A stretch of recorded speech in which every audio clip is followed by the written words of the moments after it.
I'm Steph. I'm the founder of Chu Lo Japanese-inspired soft drinks.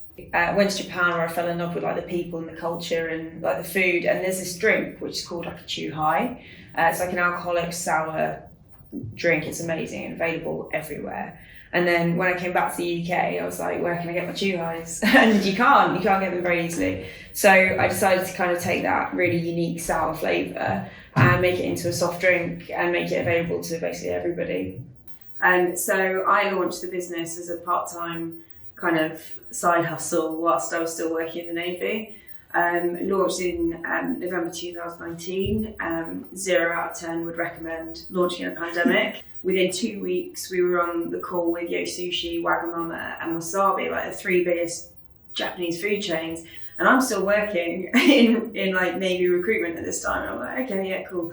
I'll get that made and send it to you. And so everything's going brilliantly. I won a bunch of awards for like young entrepreneur, new entrepreneur coming through under 30.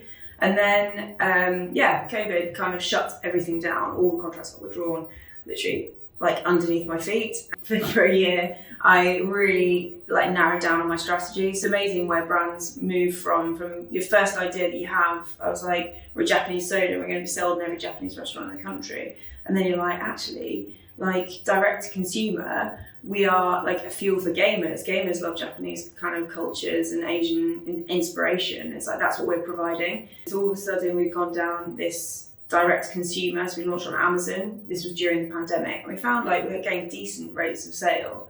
Once we did that, we found that there's like a whole subsection of like tabletop gaming, which is like the biggest thing you've never heard of. Like there's tabletop gaming cafes and restaurants everywhere.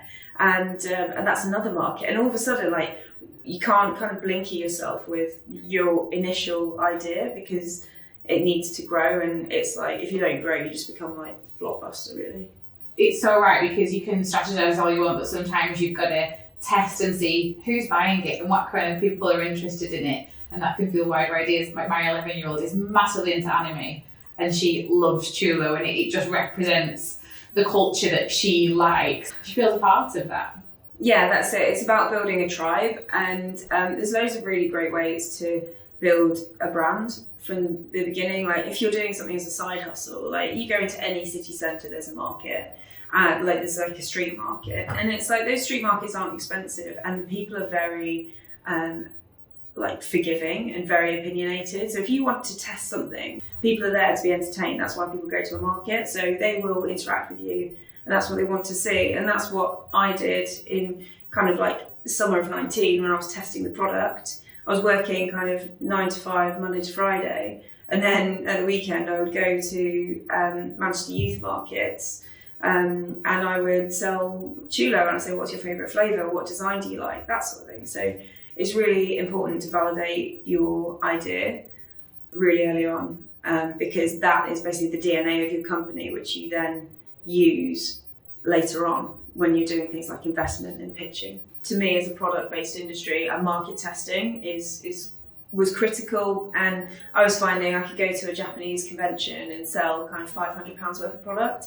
If I can do that, then it's easy to scale that because I'll just send someone to a different one and then make £1,000 per convention sort of thing. So scaling in that sense. But if you haven't got a product, like it's very easy for me with my cans of drink being like, do you want to try this? Like no obligation sort of thing. But I think for tech, it's a little bit more challenging, but the stuff's still out there. So if you've got 50 quid and you put 50 quid into Facebook ads, you can do a poll on Facebook ads and you say like, if we were to market like you a couch to 5k for financial kind of wellness, would you buy it? Yes, no. Like people will click it. Validation. And then it's validation. And that's the proof of concept, which you can then take to an investor or take to somebody and be like, we are credible. It's like, well, prove to me you're credible. It's like, this is our growth rate on market stalls. This is what people have said about us on Facebook.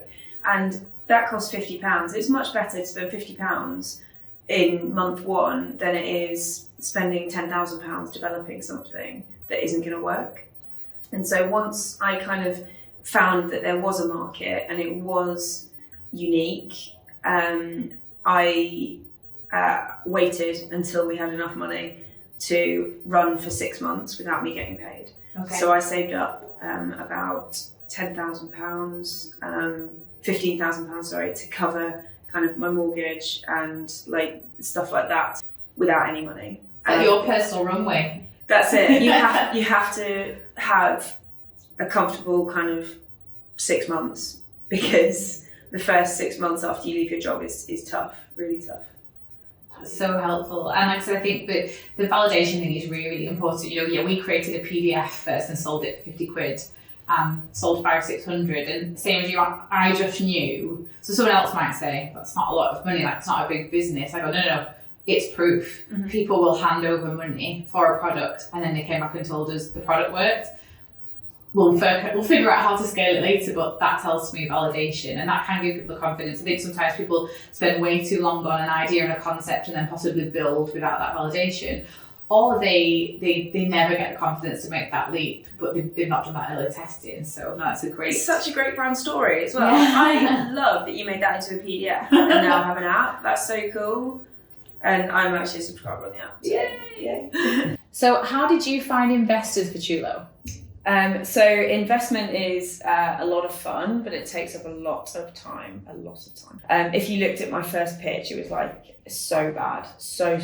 It was just like what I did on my holidays, basically. Now buy my drinks. When I changed from that to a structured pitch, the pitch do a really good one on their website, and it includes things like structure, story, kind of team, what level of investment you need, what you're going to spend it on. So all really key important questions. Like investors don't want to know what I did on my holidays. They want to know what I'm going to spend their money on. And so the best way to get good at pitching is by pitching all the time, every opportunity. So there was 1 week where I had 4 pitches for different events. Some of them are just kind of competitions or like practices or kind of fun things like that. And it's like I did 4 events in 1 day, and the final one I did was at the International Drinks Expo, where I had to do a pitch about my design of my cans.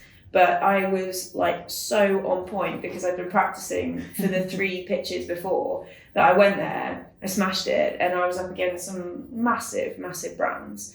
And Chu Lo, the brand that literally launched that day, won the competition. I've got a big massive award in my kind of study at home. God, absolutely. And you were like, it's on the pedestal. Yeah, but if I'd gone into that cold, I wouldn't have been able to do it at all. And it's like I've pitched with people who've seen my pitches all the way through, and they're like, you just get better every time. That being able to articulate what it is you're doing, what your brand is, and why is harder than it looks. But like you said, the more you practice, the more you get feedback, the more you refine. If pitching's been a big part of it, how did you take that then to bring investors to the table? It's really important when you're approaching investors that someone can phone you and say, I've got an investor, can you talk to them tomorrow? That you're ready, and you can be like, yeah, no problem, I've got this here. I think get your story straight. Having a brand with a knockout story is the difference between someone making a business and someone building a brand. It's like, make sure your story is a bit of you. So for me, it's I travelled in Japan with the Royal Navy, and that's why I've developed this Japanese inspired drink. So story, validate your business, very important, and just practice, like have confidence, put yourself out there, have no shame, just go for it.